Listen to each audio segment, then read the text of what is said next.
성경 해석이 잘못된 부분도 있어요. 그래가지고 그것 때문에 교리가 흔들리기 시작한 거예요. 초대 교부들에서도 해석, 제가 그 자료도 다 그때 만들었었는데 또 실거 나갖고 지금 눌렀다니까 지금. 또 소리 났다 이제. 그래서 그거를 발표를 않고 그냥. 근데 그 교부들이 성경을 그러니까 그 이스부가 해석하듯이 그런 그 단순한 그 교훈적으로 생각을 그 성경도 번역이 됐었고, 그래서 저 초대교회가 왜 그랬는지도 다 그 구조적인 게 있었는 거지. 지금 뭐 목사님이 어차피 뭐 다 그것도 다 강의하셨기 때문에 뭐. 저도 엄청나게 불안이 돼가지고 뭐 책을 4권 5권씩 읽고 있는데. 근데 교회사에는 역사가 없어요. 자꾸 그래서 세계사라든지 이걸 위주로 해서 자꾸 이제 기독교회가 접목을 시키니까 그 토인비박사도 사실 엄밀히 따지면 기독교 역사가 아니잖아요. 그리고 역사가의 그 역할들은 사실 고고학적 고증이라든 여러 가지 그런 그 증거 자료들이 필요하기 때문에 역사라는 게, 그래서 역사가 다루기는 참, 그리고 창조의 역사라는 게 참 굉장히 고증이 참 무지개 힘든 거거든요. 아까 많이 먹었어, 빵 먹었어. 내가 보니까는 하나님의 아들이 사람의 딸들한테 들어온 게 이게 큰 문제야. 아니, 그러니까 저 가인하고 합쳐진 거, 셋 자손하고 합쳐진 게 문제인 거죠. 결론은. 셋 자손하고. 그래도 보고 다 왔네? 그거는. 우리가 대부분 우리 청년들이 신학을 잘해가지고 앞으로 또 새로운 세대를 이끌어나가야. 그러니까 나는 요나 클럽인 줄 알았지만 그게 아니야. 이제 이름이 바꿔줘야 되겠어. 우리 회장님은 안 되십니까? 뭐예요 또. 나는 처음에 요나 클럽이라고 이제 왔거든. 요나크요? 나 뜻한 거? 그러니까 우리가 중국에서 나이가 뭐 아주 찰나에 영혼의 병 찰나니까. 이제 요나에서 선지자로 가는 거지. 바뀌는 거지 교육을 통해서. 처음에는 올 때는 요나에다가. 아침 먹고. 근데 저도 못 봤는데. 클럽에서 나온 사람들도 안 바뀌어요. 많이 드세요. 그건 하나님의 바뀌게 하는 말씀도 사람도 많이 있고. 먹고, 지식도 많이 먹고, 빵으로도 육도 많이 먹고, 여기 오면 특징이 그거예요.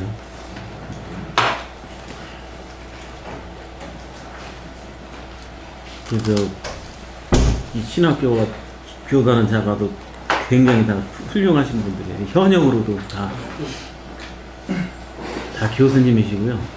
사회적으로도 지식이 아주. 그리고 우리나라의 최고 석학이에요, 석학. 그건 아무것도 배설물이라 그랬잖아. 교수님 배설물. 가장 중요한 거는 예수님으로 얼마나 석학이신데 잘 저렇게 표현할 수 있는지, 전할 수 있는지. 변화되셔가지고 그렇게 저 우리 저 선집사님은요, 그 일반 그 보병 그 대대장도 아니고 기갑 탱크 대대장 출신이에요. 왕년에 알아. 그거보다 얼마나 하나님을 이렇게 하나님 만날 때 사람들이 간증을 좀 많아요. 듣고 싶어. 아니 그러니까 그런 식으로 나가서 복음 전도하면은요 무적이죠, 무적. 무적이 되는 거죠. 저는 안 먹어요.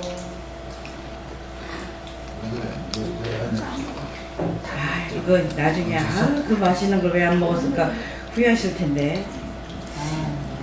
피가 되고 살이 되는 건데요. 안 드세요. 더 드셔. 목사님 안 드셔요? 이거 살 안 쪄요? 이거 조금 드신다고 해서. 이렇게 드세요. 훌쩍이면 되는데. 아침 먹고 왔어. 좀 많다. 그랬는데 내거 절대 안 줍니다. 아니 근데 포크가 있지. 족보장 부지런히 보내도 네? 족보장을 족보를 보니까 이게 옛날에는 성경책을 보니까 무슨 누구가 누구를 낳고 누구를 낳고 이러니까는 재미가, 그래서 성경책을 딱 덮었는데 완전 보니까 재밌어. 이제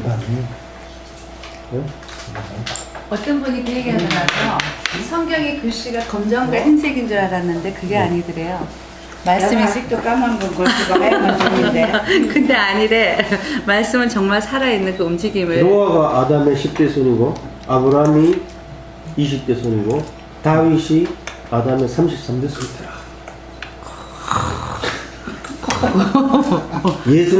예수는 76대 손으로 되어 있지만은 보니까 75세 손이더라. 가인한이 2번 되어 있더라고. 응? 그 아까 70대라는 얘기는 뭐예요? 75대. 네? 아까 70대라는 말은 그걸 이제 연대를 해보니까 그게 딱 맞는 게요. 그 제가 이제 그 우리 시조가 이제 신순김 할아버지인데 신순김 할아버지가 태어난 연도가 990년 언저리예요. 1110년 정도 됐잖아요. 그래서 제가 33대 손이에요. 네. 근데 그 아브라함 이전에는 이 생존 연대가 200년, 400년, 600년 이렇게 되니까 이 게임이 안 되는데 아브라함 이후로부터 계산을 딱 해보니까 이게 딱 맞더니 얼추 맞아요 이게. 그게 왜는가 하면 이 다윗부터 예수까지가 33 빼면 42대 손이거든요. 그게 딱 1000년이죠. 한 40년 정도 된다 그러거든요. 1040년. 아까처럼 우리가 33대 손이 1100년 정도 된다 그랬잖아요. 근데 우리는 확률이 빨라서 그래요. 우리 나이 또래에 40대 손 되는 사람들도 있어요. 그러니까 확률 낮은 사람들, 이런 사람들은, 우리 확률 낮은 사람들은 1100년에 40몇 대 손이 가는 거거든요. 근데 예수부터, 다윗부터 예수까지 42대 손이라고 그랬잖아요. 딱 맞잖아요. 40대 손 정도. 딱 그 원절이에요. 야, 이게 진짜네, 이게. 이렇게 이제 되는 거예요, 이게. 네? 우리 남자친구 다음 어려운다. 그래서 어떤 요약을 쭉 해드리면 형이 족보가 있는 집하고 없는 집은 비교가 잘 안 되는 거예요, 그래서. 요리가 이렇게 발전되었고 한 명이 가자.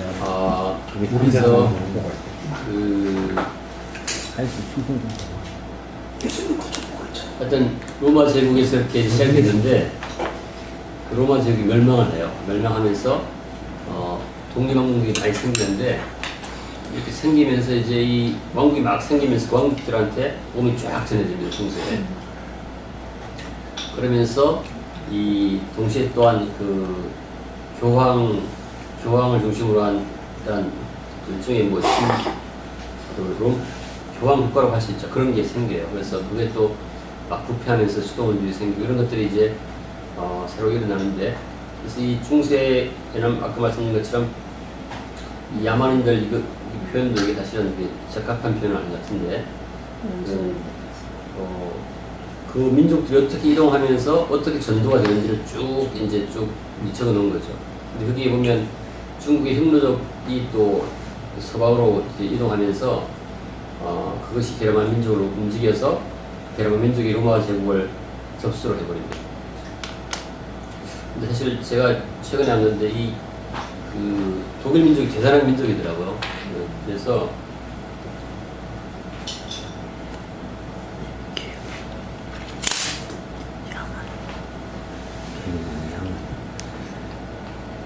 기분만이라.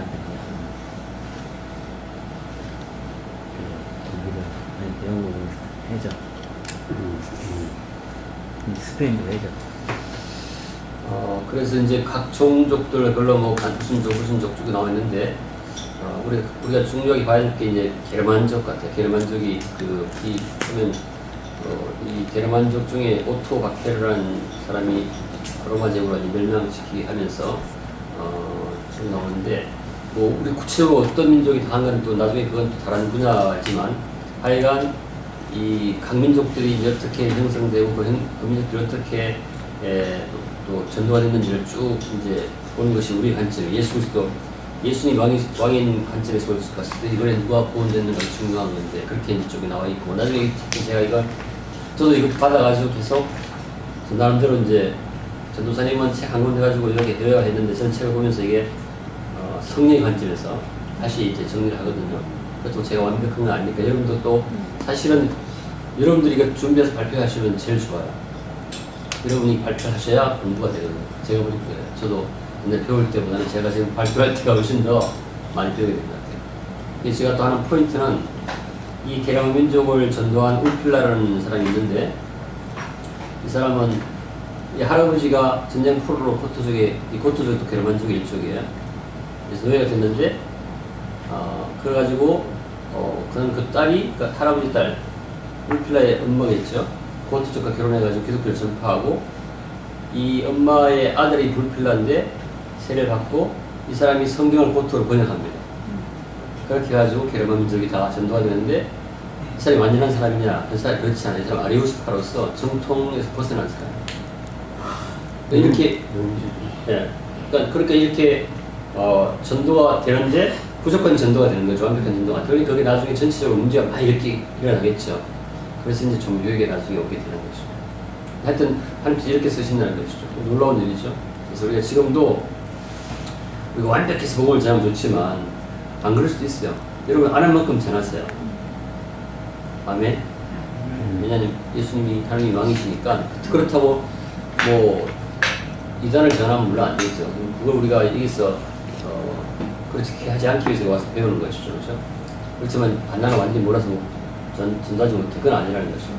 그 다음에 패트릭은 영국 이제 아일랜드 선교사인데 아이가 뭐 이렇게 각각 이렇게 블룸바는 또 스코틀랜드로 파송되고 이렇게 돼 있고 또 이 아우구스티스와 영국에 또 파송이 되고 이런 식으로 쭉 파송이 돼요. 그래서 그러면서 한편으로는 또 수도원이 이제 생기게 되고 지난번에 얘기한 것이고요. 그러면서 이제 이 로마가 막 멸망되면서 프랑스 이 직업이 이게 지금 유럽인데 이 샤를마뉴 왕이 이제 나오는데 이 사람이 어떤 사람인가 하면 하여튼 프랑크족 앞에서 여기 프랑크족 있었죠, 그죠? 프랑크족 이 프랑크족은 뭐 이러한 족속들 고골 지방 지금의 프랑스, 벨기에, 룩셈부르크 이런 쪽이 있었는데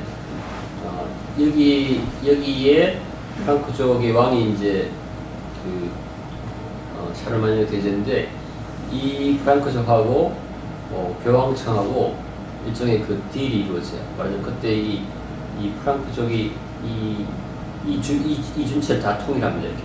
그러니까 로마 제국이 망한 이후에 최고로 크게 넓게 말하자면 맨 처음에 이게 여기서 시작됐다가 그다음에 이거까지 다 포함되니까 이 로마까지 다 포함되니까 이 정도 다 전체를 통일하게 되는 게 이제 그 샤를마뉴 대제예요. 그래서 이 샤를마뉴 대제 그 당시에 이 교황은 이제 그 이탈리아 내부에서 굉장히 불안정한 그런 그 위치에 있어요. 침범당을 하니까. 그래서 이 프랑크족의 샤를마뉴들이 강력하니까 여기 자기가 좀 이렇게 편성해가지고 자기를 보호받기 위해서 하는 일이 있는데 그게 뭔가 하면 이 샤를마뉴 대제가 800년도에 이탈리아의 그 크리스마스 때 들어가서 성 베드로 대성당에서 교황 레오 3세가 이 샤를마뉴 대제한테 당신이 로마 황제라고 칭호를 줘버려요. 왜냐면 자기가 보호받기 위해서. 정치적인 이슈. 정치적인 거죠. 그래서 계속 이때부터 이제 그 교회의 수장과 세상적인 수장에 계속 그 갈등이 일어나요. 그래서 나중에 그 신부나 이런 교황을 누가 임명하느냐 교회 서임권이라고 그러는데 한참 계속 논란이 돼요. 재미있죠. 그게 결국은 그 과정에서 하나님께서 복음을 전하게 하는 나라 확정되는데 이게 이 사건이 역사적으로 보면은 황제의 권세와 교황의 권위가 중세기에 계속 연장하게 되게 하는 계기가 되게 만드는데 이게 시작이 뭐냐면 정치적인 이유였어요. 황제가 교황이 자기를 보호하기 위해서 이 세상의 왕 샤를마뉴 대제를 불러가지고 로마 황제를 줘버리고 그렇게 되면 자기가 황제가 왕을 임명하게 되는 것처럼 만들어버린 거죠.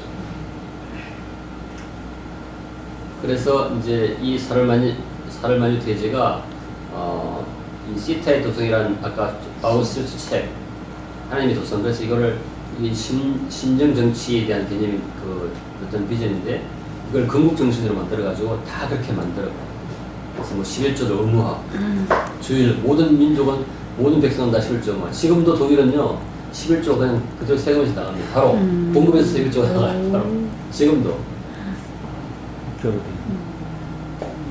공무원이 성직자. 지금도 11조가 모든 사람이 세금에서 나가요.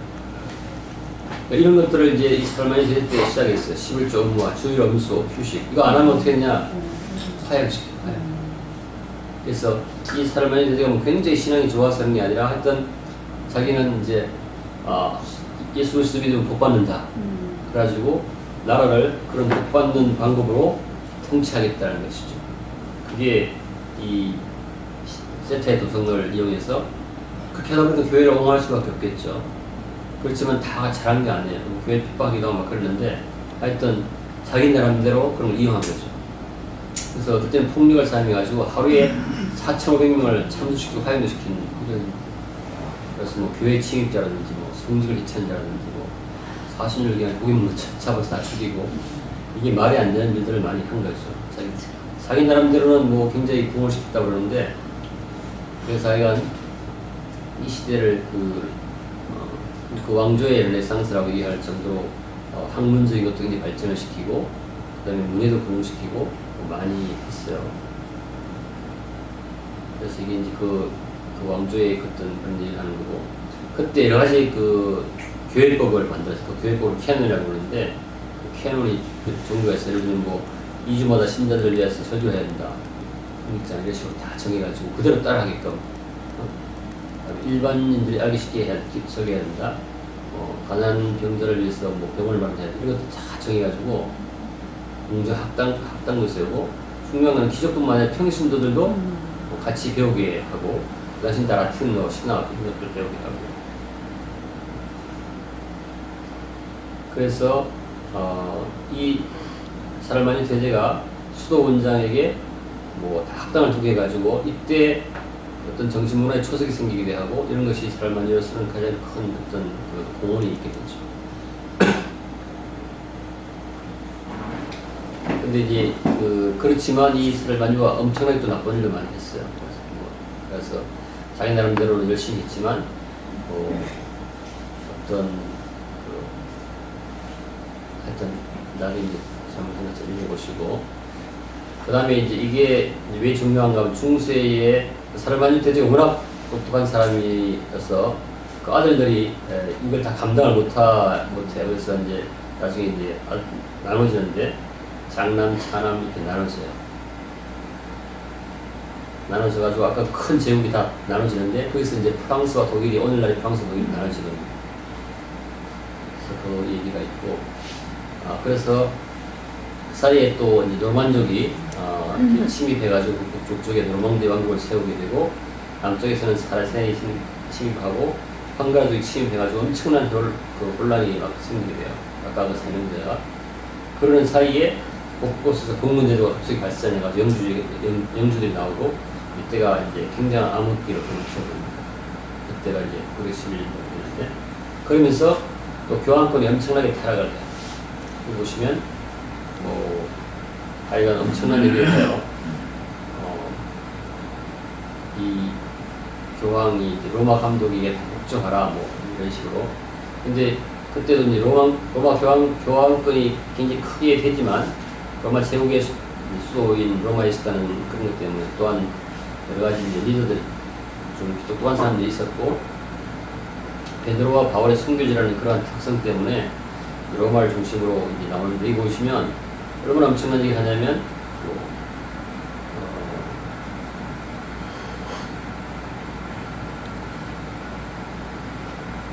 로마 교회 감독은 서방 교회 감독이 되는 것이니 이를 반대하는 자는 국가를 대하는 자다. 이렇게 해서 막 잡아 죽이고 그런 일이 벌어진 거죠. 그리고 교황이란 말은 아버지라는 의미인데 이제 어떤 고대에서 중세로 넘어오는 그런 시대적 전환기에 처음으로 이제 생겼을 때는 굉장히 존경받는 그런 의미였고 처음부터 잘못한 건 아니었어요. 다 열심히 한 상태인데 나중에 정치적으로 이렇게 결탁하면서 서로 막 이용하면서 굉장히 이제 나쁜 그런 이 일을 하게 되는데 처음에는 그런 사람들은 아니었다 알면 되고요. 그다음에 이제 그 중요한 또 인물이 그레고리 1세인데 그때가 이런 기간에 또 살았던 사람인데 이 그레고리 1세를 기점으로 해서 이제 중세가 시작된다고 보면 되고 이 그레고리 1세 때부터 로마 감독한테 교황이라는 말을 쓰게 시작을 이렇게 됐고 근데 이 사람도 교황 하라고 막 도망다녔어요. 도망다니다가 자기가 할 수 없이 이제 이렇게 590년에 교황이 오르게 되고 그래서 그 초기 교황들은 상당히 그 금욕주의자들이 많았고 신앙생활 철저하려고 했던 사람들이 많았습니다. 근데 그래서 이 역할이 뭐냐면 그 당시 굉장히 나라가 불안정했기 때문에 혼란기에 시민들 필요성과 도덕적 책임 이런 것들을 책임지겠다 하는 그런 의미가 상당히 강했습니다. 그래서 그레고리 7세가 주로 한 일들이 이제 이런 식으로 성직매매라든지 성직자 독춘제 이런 걸 계속해야겠고 서인권은 이러한 그 성직을 누가 주느냐 옛날에는 교회를 그냥 세워가지고 영주들이 막 말하자면 이렇게 임명했어요. 그러니까 일반 예수 옳게 안 믿는 사람들이 그 성직자를 이렇게 임명하니까 아주 엉망이 되겠죠. 서로 막 결탁하게 되고 이런 일들이 벌어졌어요. 대표적인 게 이제 그 왕과 황제 그 교황과의 아주 그 극단적인 어떤 대립 예가 하나 이제 가능성이 그려는데 이때 그 이걸 통해서 교황의 권한이 더 강해지고 이제 뒤에 나오는데 이런 일들이 있었고 이 그레고리 7세의 당시 상황이 조금 보면은 독일 황제는 로마 교회 내정을 간섭하고 교황 및 감독을 임명을 차원했어요. 이게 말이 안 되는 거잖아요. 실제로 교회로 보면은 정말 교황이 교회 이제 최고 리더라면 말하자면 요즘은 대통령이 뭐 교회 담임 목사를 다 임명하고 이렇게 말이 안 되잖아요. 이렇게 됐다는 교회가. 그다음에 이제 독일 국내 정세는 제후가 실권을 장악하고 교회는 영주의 수중에 좌우돼요. 영주가 교회를 세워가지고 거기에 책임자를 막 세워요. 이렇게 그래서 그걸 교양에 이렇게 구속시켜요. 로마 교회가 부패하게 되고 어떤 때는 세 명의 교회가 동시에 막 있어요. 막 이 사람은 뭐 이 왕이 임명한 그런 교황 이렇게 해가지고 근데 이런 상황에서 이제 그 교황권 확립하고 로마 교회 운동의 구원동을 하게 된 그 사람이 힐데브란트라는 사람이 이 사람을 우리가 그레고리 7세라고 그러고 이 그레고리 7세를 통해서 또 굉장히 많은 개혁이 일어난 그 와중에 있습니다. 그래서 이 그레고리 7세는 목수야주로 태어났는데 전도 수도원 출신이에요. 그래서 제가 보기엔 중세 교회사를 배우는데 우리가 가장 중요하게 알아줘야 되는 것은 이 클리니 수도원이다. 왜냐하면 클리니 수도원을 통해서 하나님께서 역사하셨어요. 그래서 클리니 수도원에서 이 그레고리 7세도 이제 여러 가지 영향을 받았고, 그다음에 이 그레고리 7세는 58세에 교황이 돼가지고 70세 죽었는데 중요한 업적이 성직을 예매하지 못하도록 하고 성직자의 독신 생활을 강조하고 성직 임명권과 재산 감독권을 교황 산하에 뒀다. 이게 성직 임명권을 계속 아까 말씀드린 것처럼 지방의 또 성주들이 하게 되니까 자기 멋대로 막 조정을 하고 엉망이 되는 것이죠. 그래서 교회는 하나이다, 유일하다, 그다음에 교황은 국왕을 지배할 권한이 있다. 이런 식으로 계속 이제 이게 왜 어려웠냐면 그 교황이 항상 왕들을 불러다가 로마 국왕으로 이렇게 막 임명도 하고 그렇지만 또 국왕들이 다시 교황을 막 임명해서 막 굉장히 혼란스러운데 그걸 이제 하나로 통일하려고 그렇게 노력한 것이죠. 근데 그 당시에 이 책에 정리하는 걸 보면은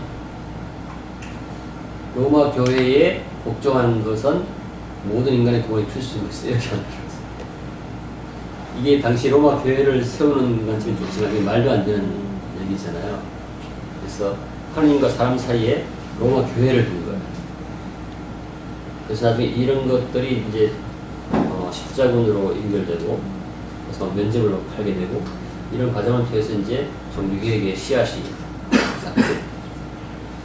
그래서 이게 뭐 두금의 원리라고 그래가지고 영적인 검과 세속적인 검이 있다 이렇게 해가지고 그런 것들 때문에 굉장히 많이 사람들이 서로 갈등하고 혼란스러워했던 것이죠. 신정 정치와 일반 정치와의 관계를 계속 이제 사람들은 어려웠는데 그 가운데 하나님께서는 끊임없이 구원 사역을 이루어가셨다. 결국 이 전체의 왕은 예수 그리스도다. 이렇게 우리가 알 수 있는 것입니다. 이 교황제 타락은 제가 이거 책을 보면서 감히 입에 담기도 어려운 그런 글이 많이 있었어요. 보면 교황의 재산을 얻어가지고 친척들이 독을 먹이는데 안 주어가지고 머리를 죽이고 그 다음에 이 토색 정치 아까 얘기한 것처럼 보이프렌드를 막 어린 나이 보이프렌드를 자기 남편도 아닌 보이프렌드를 교황으로 세워 이게 얼마나 그리고 또 하여튼 이게 그게 토색 정치라고 불리는데 이러한 가운데 이러한 그 소위 말한 세상적인 리더들은 타락의 극치를 달았는데 이 클리니 수도원에서는 아주 정화된 이게 반동에서 개혁운동을 합니다. 이게 우리가 하나님의 역사가 너무 소중한 걸 알 수 있습니다. 그래서 클리니 수도원을 우리 조금 더 공부하는 게 좋은데 이거는 이제 그 프랑스 중앙지방의 아퀴데인이라는 지역에서 윌리엄 공자이라는 사람이 이렇게 도저히 안 되겠다. 보니까 이거 너무 심하다. 엉망이다. 그래가지고 자기가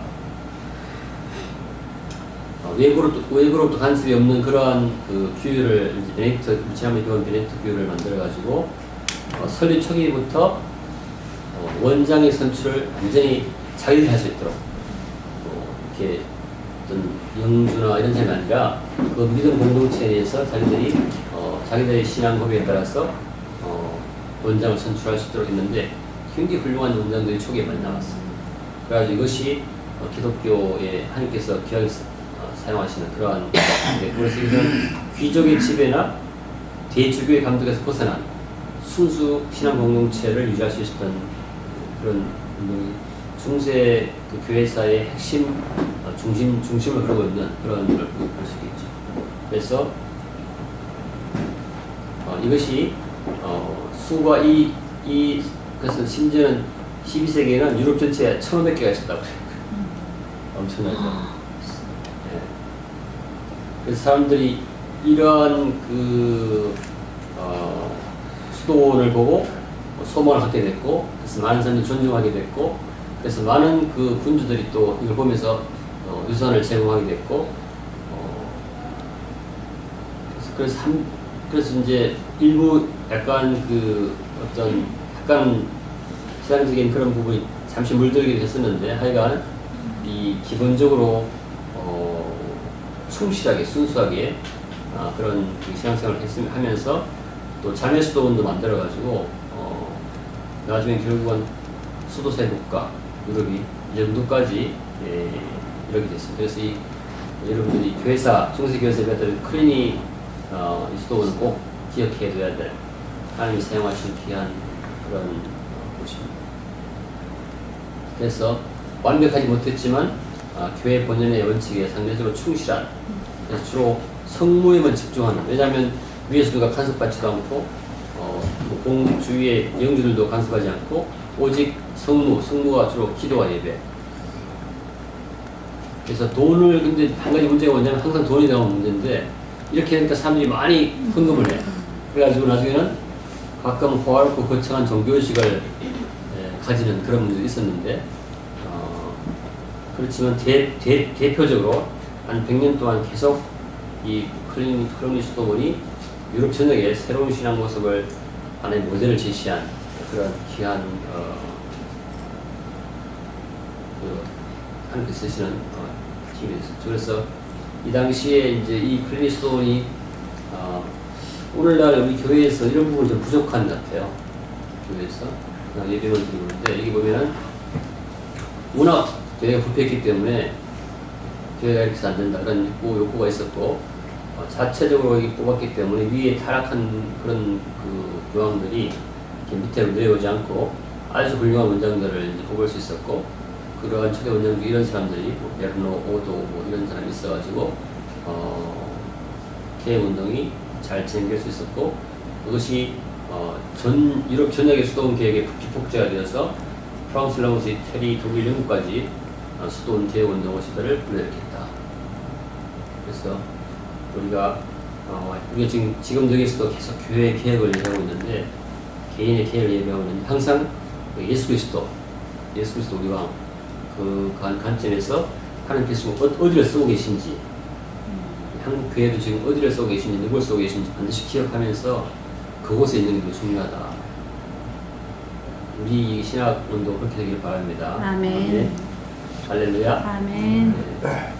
그리고 이제 이 서임권이 굉장히 오랫동안 그 논쟁이 되어 왔는데 제가 다음 시간에는 재밌는 영화를 보여줄 테니까 좀 졸린 대로 참으세요. 십자군 전쟁에 대한 영화가 있어서 그 십자군 전쟁을 보면 어떻게 그리스에 혼란이 있었는지 알게 되는데 하여간 서임권이 이제 문제가 된 게 사태의 전개로 보면 결국은 레오 9세부터 시작이 돼가지고 항상 이 교황청이 국가보다 우위에 있다 강조를 했는데 이렇게 시작이 돼가지고 뭐 상상을 쭉 다 굉장히 많아요. 사건들이 중요한 많아서 계속 이제 어떤 서임권의 핵심은 뭔가면 성직을 누가 임명하느냐. 근데 그것이 막 매매되고 막 이렇기 때문에 사실 별로 의미가 없어요. 심지어 아까 얘기했잖아요. 자기 보이프렌드를 막 교황으로 세우고 이런 판이니까 이게 뭐 얼마나 그 당시 혼란스러운지 알 수 있겠죠. 근데 많은 성도들은 그러한 교황을 보면서 그러니까 교황이 예를 들면 딱 그 판결을 내리면 예를 들면 독일 국왕을 완전 교황이 노하면은 그때부터는 모든 독일 백성들은 성사식도 못해요. 예배도 못해요. 그런 상황인데 그러한 교황을 막 매매를 하고 막 이렇게 하고 있으니까 뭐 엄청난 혼란이 있었겠죠.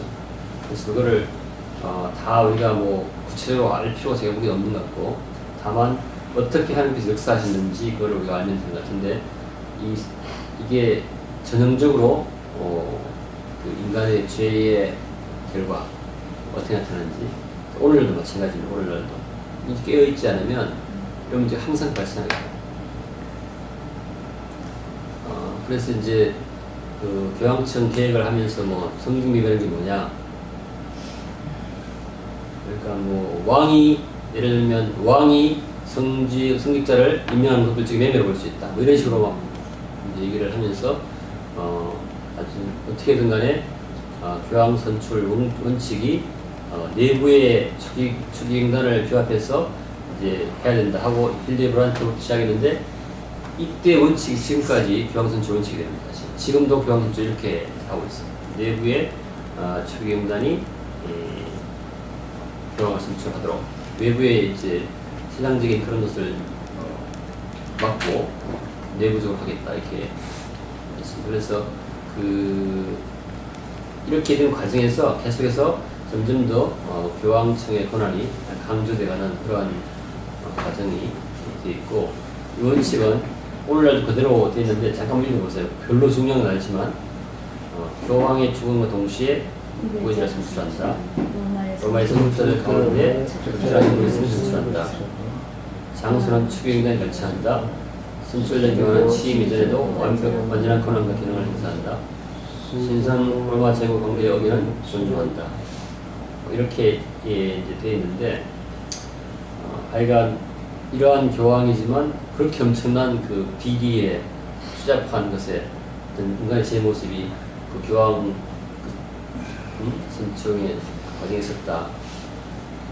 근데 이제 아까 서임권의 어떤 결정적인 그러한 계기가 나중에 이제 교황 초 넘어가는데 그게 바로 그레고리 7세 그하고 교황하고 하이니 4세 이 교황하고 격돌이 있는데 나중에는 이제 그레고리 7세가 이기게 되는데 그때 언제 결정이 되어서 이 건이 교황 내부에, 그러니까 교회 내부에서 교황을 선정한다 그랬는데 하여간 그 그레고리 7세 인필데브란트가 즉위하면서 이런 성직매매 금지, 교회에 관련된 직함매매 금지, 가나만 성직자는 파면, 성직매매 없는 에 대한 교황의 칙령을 쭉 위반하는 자는 예배드리지 못하게 하고 이런 식으로 쭉 이제 하는데 그 하인리 4세 왕하고 대립이 됩니다. 대립이 되는데 나중에는 이제 하인리 4세가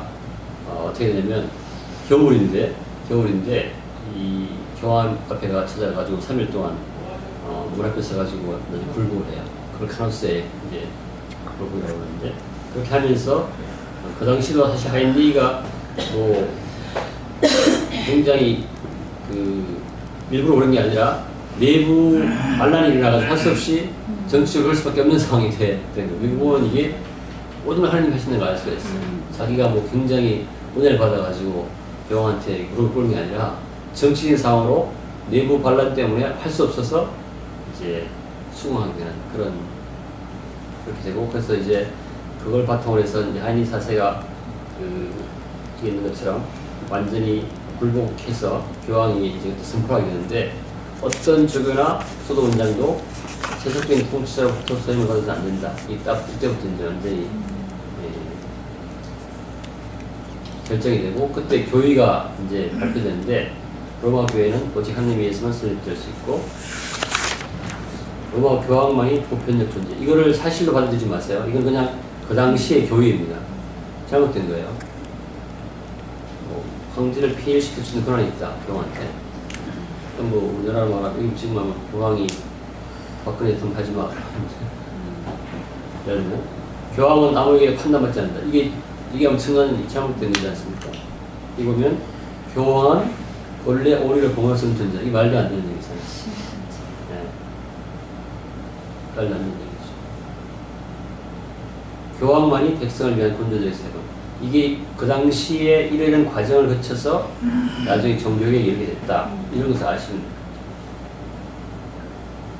근데 이게 얼마나 위험한, 그 당시로서는 자기들이 이제 교권을 이제 지키기 위해서 이렇게 할 수 있을지 모르지만 이게 너무 많이 나간 거죠.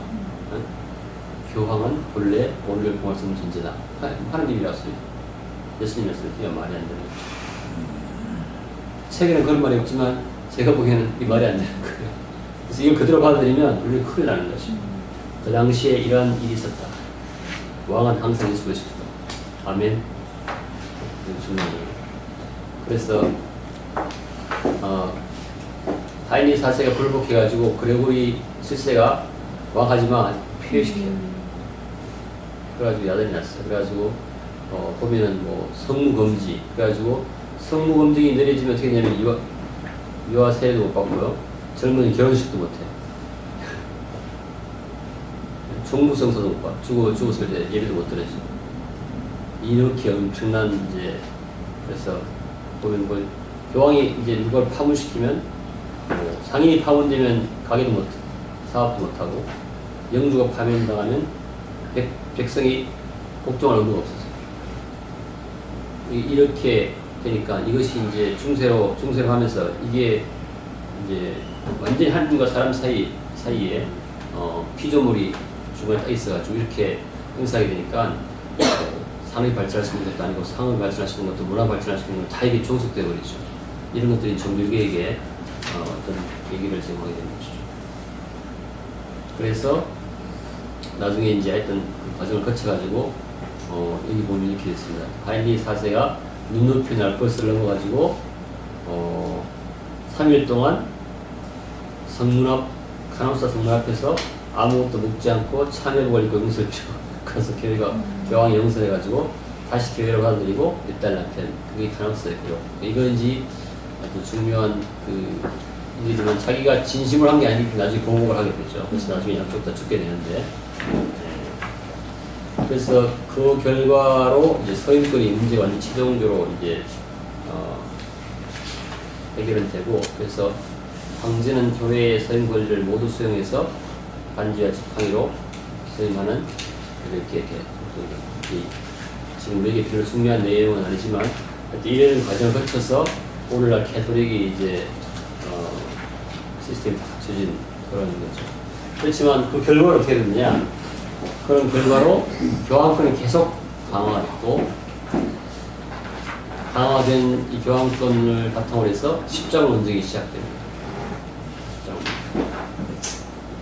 그리고는 교황청이 정부 조직 형태를 갖게 됩니다. 그리고 나중에는 이것이 교황 군주로 갑니다. 그래서 이게 타락의 길입니다. 타락의 길. 엄청난 타락입니다. 그래서 오늘날 우리가 이 땅에 속한 게 아니다. 아멘. 아멘. 우리의 신권 천국에 있다. 아멘. 그렇지 않으면 항상 이런 타락을 겪게 되고, 지금 교회 내에도 세상에 이런 것들이 들어와 있으니까 우리가 항상 조심해야 된다. 그래서 너희는 이 세상을 본받지 말고, 아까 그 성경 말씀에 마음을 새롭게 해서 변화를 받아서 하나님 뜻이 무엇인지 알아야 됩니다. 항상 끼어 있어야 됩니다. 이 보면은 교황이라고 하면 당시 최고로 믿음 좋은 사람이 뽑혔던 거 아니겠어요? 대일반적으로. 근데 이렇게 길러가는 것입니다. 왜냐하면 세상적인 정치가 급상하고 있기 때문에. 그래서 이제 십자군 논쟁이 나오게 되는데, 이거는 제가 다음 시간에 이제 하게 될 텐데, 전체적인 것은 아까 제가 잠깐 말씀드린 제가 다음에 영화를 제가 다음 주 한 2주 정도 못 오게 돼요. 우리 저기 한국인 유학생들 대상으로 우리가 선교대회가 있어서 하루 말에는 그러고 다음 주에는 제가 한 2주 동안 못 오게 되는데, 다음 주에 제가 십자군 전쟁에 대해서 영화를 보여드릴 텐데, 이 십자군 전쟁의 그 전체적인 그 분위기가 상황이 그렇습니다. 동로마에서 약간 안디옥도 터키 수중에 들어가고 하여튼 이 이슬람 세력이 많아져가지고 이 동로마가 서방 교황 우르반 2세한테 서신을 보내요.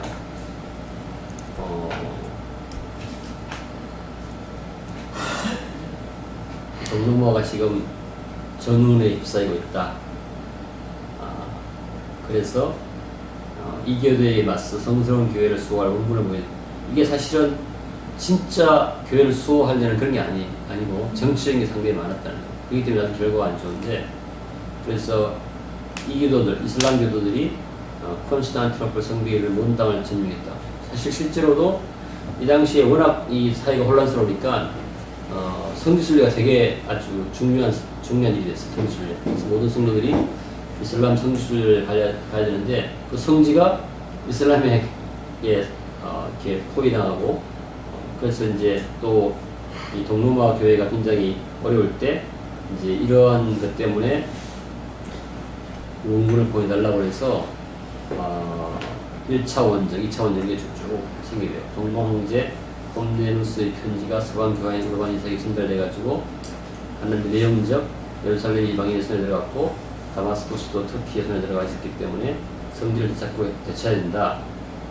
이렇게 해서 교회가 이제 교황청에 왔을 때 소리적으로 이득이 많다. 이래가지고 성지 탈환으로 종교적인 명예를 회복하고 무장된 군사를 수집함으로써 세계 최속적인 군이 자기 갖겠다. 다음에 교황의 적대적인 세력들을 세력 밖으로 유도할 기회가 된다. 군사를 이렇게 가지고 이런 식으로 이제 해서 십자군이 십자군이죠. 그러니까 이게 되게 재미있죠. 이 십자군 하면서 이제 이슬람과 교류가 생기게 돼가지고 이게 나중에 비잔틴 문화를 받아들이게 되고, 이게 중세 르네상스 문화라고 보면 그렇게 되면서 혼탁해지죠. 그래서 이제 종교개혁의 씨앗으로 자꾸 나오게 되죠. 그래서 이 보면 너무 뭉틀인 게 뭐라고 하면요, 신의 이름으로 무기를 들고 성지 회복에 뛰어들어라. 십자군에 참여해 죽으면 적극적으로 모든 죄가 사라진다. 이게 얼마나 뭉틀이 같은.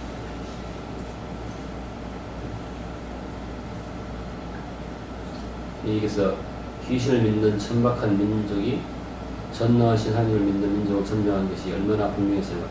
순전히 세상적으로 접근하는 거예요. 그렇죠? 세상에 우리는 더 이상 세상의 패턴을 쫓지 말고 마음을 새롭게 해야 되는데 그게 아니라 세상적인 관점에서 보는 것입니다. 지금. 그리고는 같은 신앙끼리 싸우기보다는 불신자들과 싸우는 편이 낫다. 이게 너무너무 위험한 말입니다. 앞으로 우리가 신앙생활 할 때 뭐 하나하나 사건마다 싸우지 마, 뭐 하지 마 이렇게 해서는 안 되고 우리의 마음이 완전히 바뀌어요. 전체적으로 전인격적인 변화가 돼야 됩니다. 그렇지 않으면 우리 성공할 수 없어요. 기독교는 뭐 하나하나 고쳐나가는 그런 종교가 아니라 천국 시민으로서 완전히 사상을 바꾸는 것입니다. 우리가 세상에 속해 있다가 천국의 패러다임, 완전히 전체 삶의 방향성을 바꾸는 게 기독교인데 여기는 그렇게 하지 않았어요. 싸우지 마. 뭐 해야 돼. 이렇게 하면서 이 보면은 말을 이렇게 하는 거예요. 십자군 천리에 죽으면 무슨 죄가 사야 된다. 이게 전 인간적, 완전 인간적인 것이죠. 여기 보면 오랫동안 도둑질했던 사람이 이렇게 기사가 되라. 이게 완전히 우리가 지금도 그러고 있을지 몰라요. 그래서 뭐 새벽기도 나와서 기도해가지고 아들 서울대 보내 뭐 이런 말하고 똑같은 얘기입니다. 예를 들고 기도해가지고 사업 잘 되게 해. 이게 아니라는 거죠. 우리의 태도, 우리의 사상이 완전히 바뀌는 거기 때문에 그런 건 결과적으로 일어나는 것입니다. 우리가 완전히 바뀌게 되면 우리 사람은 언어가 바뀌게 되고 사업을 할 때도 사업할 목표가 바뀌게 되고 가정의 목표도 바뀌게 되고 그런 것입니다. 예를 들면 결혼도 마찬가지예요. 결혼도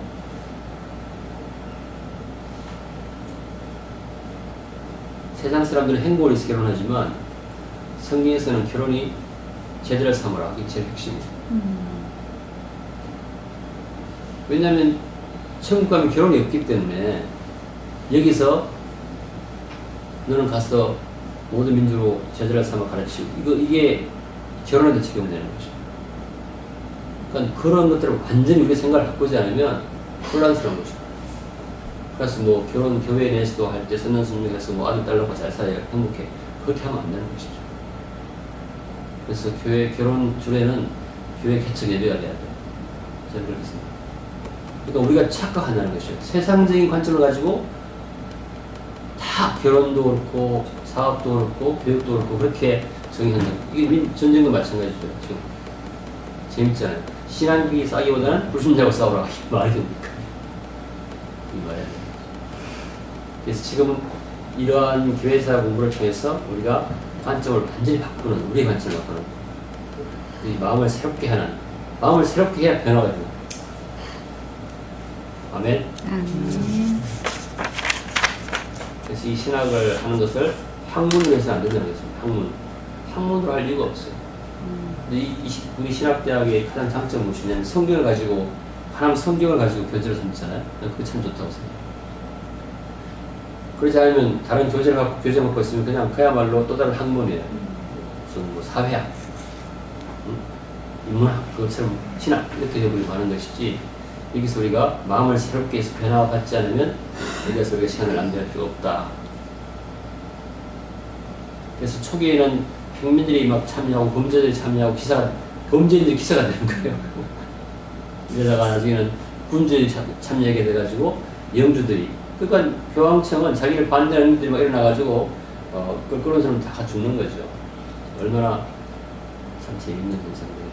그래서 겉으로 보는 목표가 예루살렘 성지 회복이었어요. 그다음에 이슬람 세력을 동방교회 지역에 특출하는 것이었고 동서방교회 일치 이게 겉으로 나타난 그러면서 일체의 죄를 사면하겠다 이런 거지만 하여간 이게 인간적인 방법이었다. 제가 봅니다.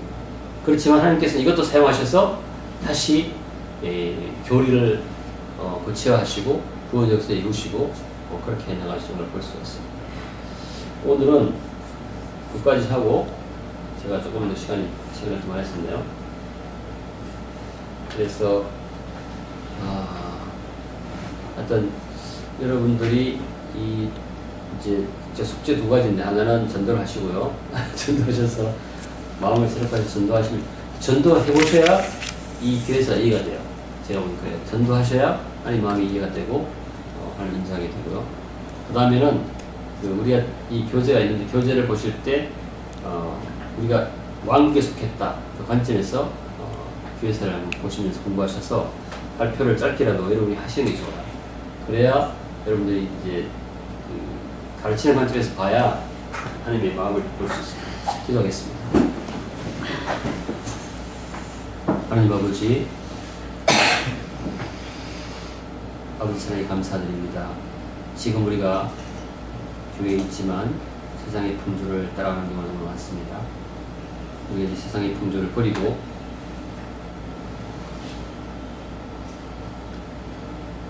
완전히 마음을 새롭게 해서 변화받아서 아버지의 뜻이 선하시고 기뻐하신 뜻이 무엇인지 알게 하시고, 그래서 우리가 권능 있는 삶을 살게 하시고 아버지 말씀에 순종케 하시고 하나님 나라의 막장에 크게 쓰임받게 도와주시옵소서. 함께 하신 주님께 감사드립니다. 예수님 이름으로 기도합니다. 아멘. 수고하셨습니다.